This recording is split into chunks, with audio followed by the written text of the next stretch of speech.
Hi guys, welcome back to WestyVCA. I'm Ureli. I'm Madison, and this is a how to make slime.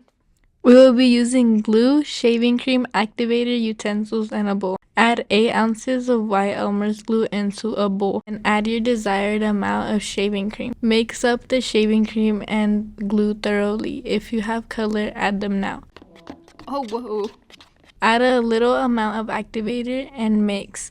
Keep adding activator until it's not sticky. Once you add the activator, knead it with your hands.